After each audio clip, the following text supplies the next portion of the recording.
So good afternoon, everyone. Good afternoon, everyone. Thank you. It was a humbling experience for me today morning. It's probably my fourth or fifth presentation as part of the Transformance Association that FinAlyzer has.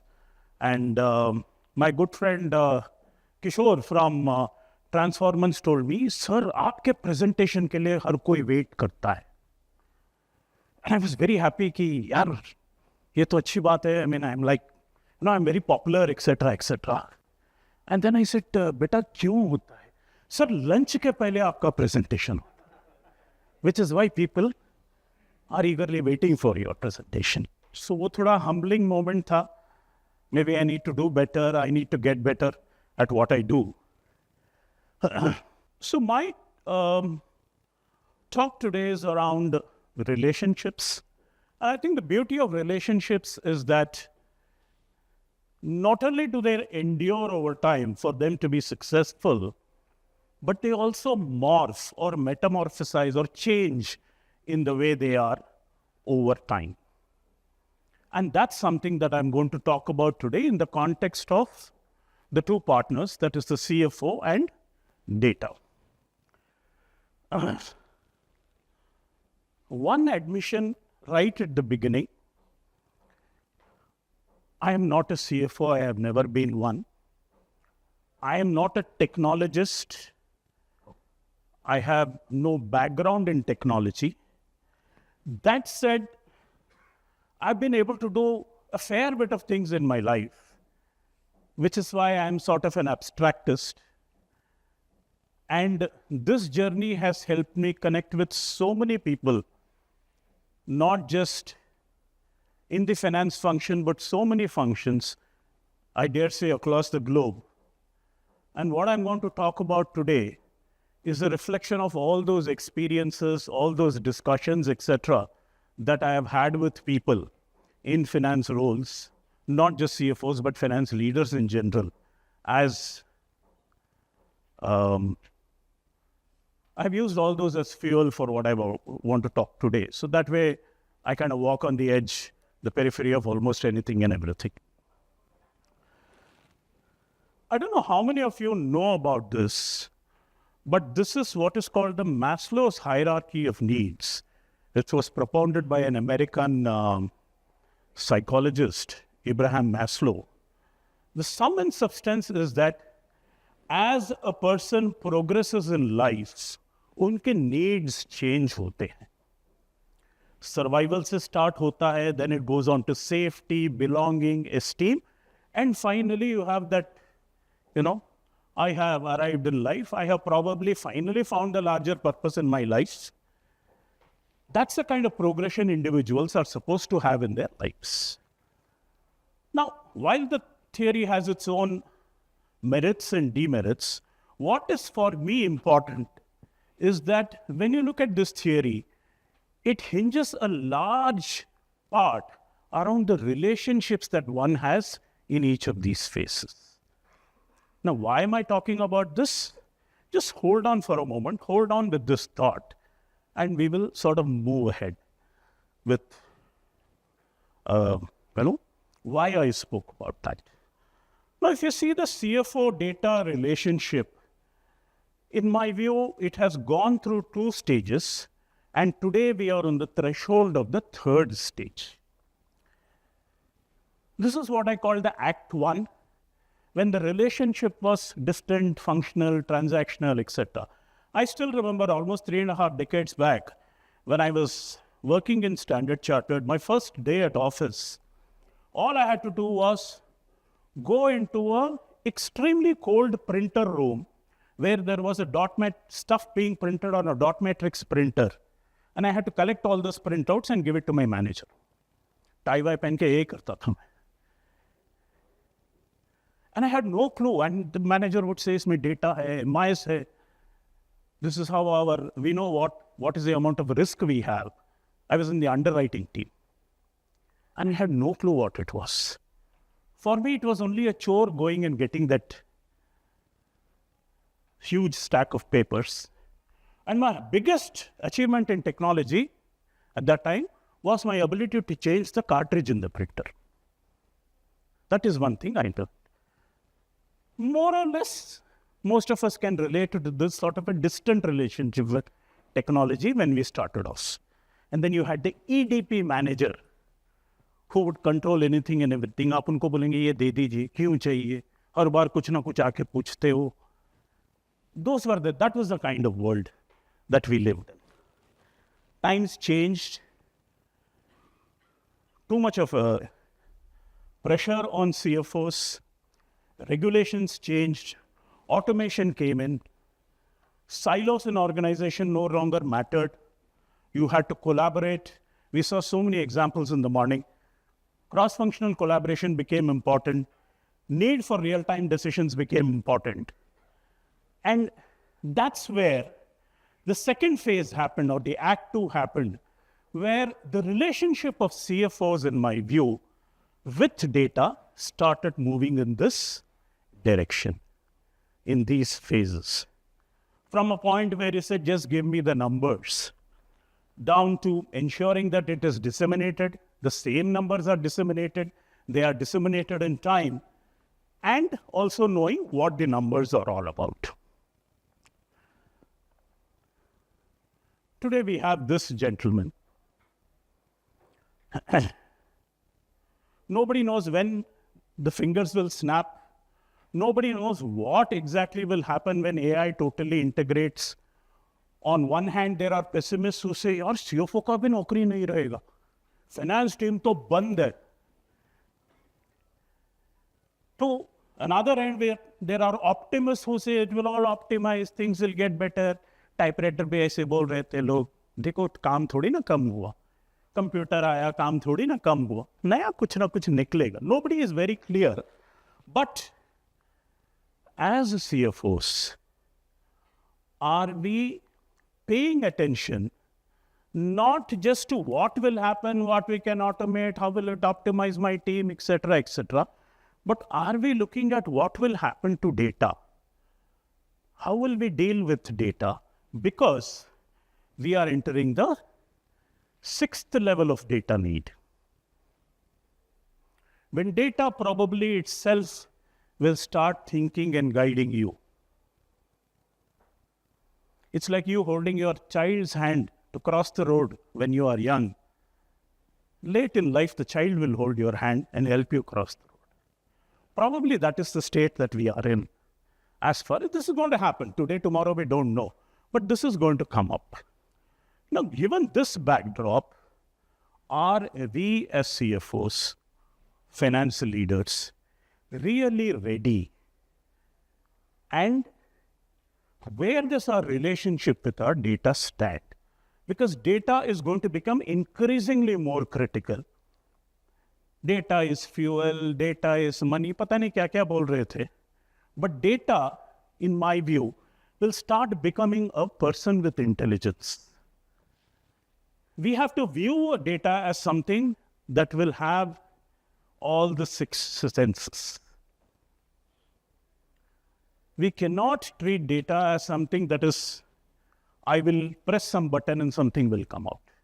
It's going to change. It's going to guide us. On one hand is our own comfort or discomfort with it. The second is, are we looking at data? When we look at the human dimension of data, when it's going to come out to us in a different way. How is it flowing in our organization? How do we want it to flow in our organization? These are questions, I think, that need paramount thought today. So if you look at the behavioral model, as I call it, for data, there are 3 paradigms. One is the data of the future, if you want to call it that. It needs to be connected. It touches anything and everybody. It is responsive. It not just speaks, but it also thinks. Today, you can make data speak anything you want. But tomorrow, data will be thinking on its own. It could start speaking what it wants. Are you ready for that? And it is also conscious. It sees, it hears, it smells, it anticipates, it alerts you. There is so much more that data can do, and will do. Now, if data itself is so competent in doing all this, are your platforms, is your technology infrastructure, whatever you want to call them within that the subsets, ERPs, your automation tools and all your infrastructure, are they really geared up for this sort of an environment? And that's where I think what is most important is what is the architecture of the living data, the data that has all the 5, 6 senses that we have. And in my view, there are 3 elements to this: the foundation, the intelligence layer, and the expression layer. The foundation is where your data resides per se, in its rawest form. The second layer is the intelligence layer, where it actually has a mind, it knows what is to be done. And the third layer is where it helps you actually put out what is required from the data. These 3 layers are extremely critical. Siloed views of data nahi chalega. And we at FinAlyzer are doing some work in this context. And we have been doing some work not by design, a bit by design and probably a little by providence around our platform in this fashion. So a little bit about FinAlyzer. We are a unified platform that offers you close consolidation and reporting advantages. We provide a single window of truth for diverse stakeholders, ranging from close management to allocation rules to related party transaction. There were a couple of, I think I heard about 4 times that word today.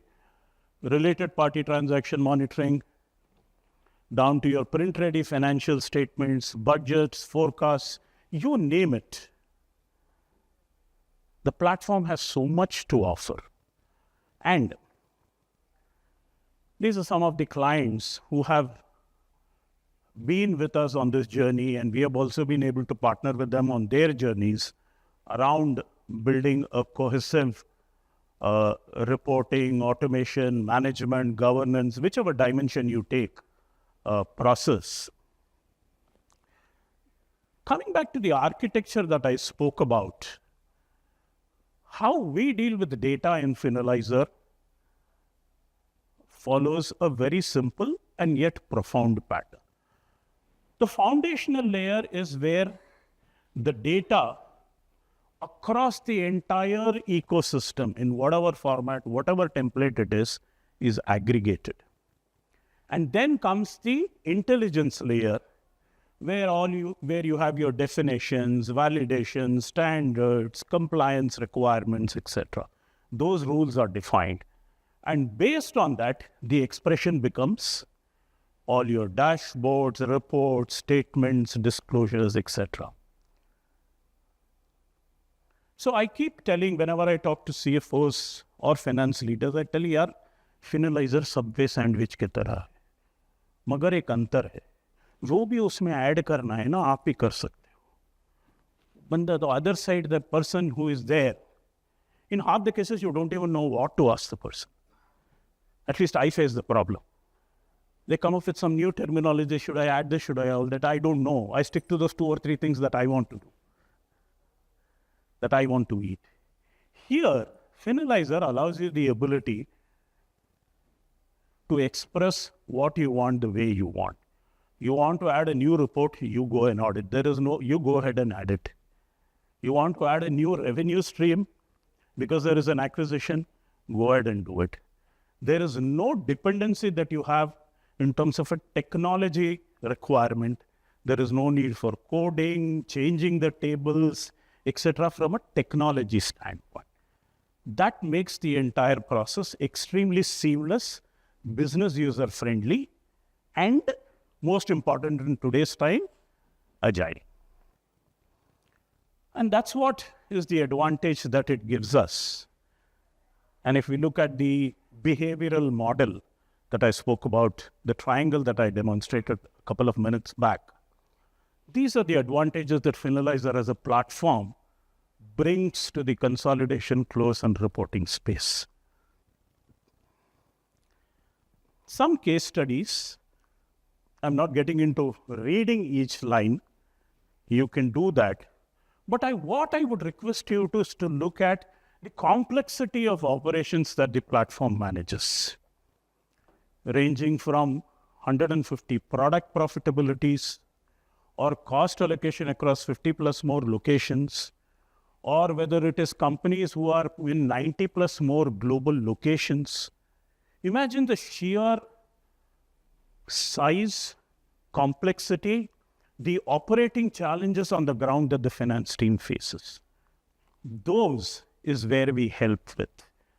And that becomes extremely agile, business user friendly, purely because of the three-tiered architecture that I spoke about.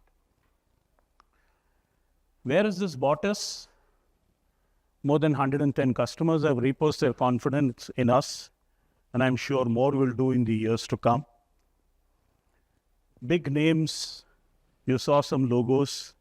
And what is also most heartening for us in this entire journey is an external validation that we have received in terms of the recent funding that we were able to secure from Avant Global, which gives us the much needed wriggle room, or the wings as you call it, to aspire for more, reach out to more customers, and add more element of sophistication in the value that we bring to customers. So if I have to summarize, this is Act 3 of the CFO-Data love story. It's only a question of time. Today, tomorrow, day after, we can keep debating till 3 in the morning, but it's a question of time.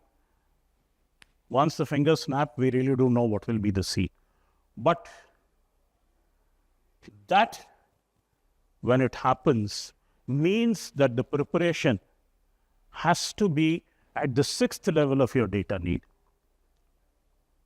We may still catch up, but will that give us, as CFOs, the advantage? Will it give our organizations the advantage? I don't know. I was speaking to a CFO at an event about a big buy. He said, "Dekho, life simple hai. Business number करे या ना करे, CFO को number करना पड़ता है." Are we prepared for that? Is our data prepared for that? Is our data ecosystem prepared for that? So start treating your data like an intelligent, living intelligence that has all the senses that could increasingly take you forward by actually leading the conversation. And for that, my request is please start re-examining your data architecture along these lines. When do you start? Where do you start? You can take recourse to this, or you can take recourse to what Amitabh Bachchan keeps saying for the past 17, 18, 19 years. Aapka samay shuru hota hai ab. Start now, if not earlier. I see a lot of young CFOs, young finance professionals, seasoned finance professionals here. The future is extremely bright. There is so much that can be done. And what we need are those tools. And we are here to help you with your needs around close, consolidation, and reporting. Thank you so much for your time. Our booth is outside, and there is also a lucky draw. If you come visit us, drop in your visiting card. So please do visit us. And that's about 10 seconds left in my presentation. Kishore, lunch ke pehle, acha tha na presentation? Thank you so much.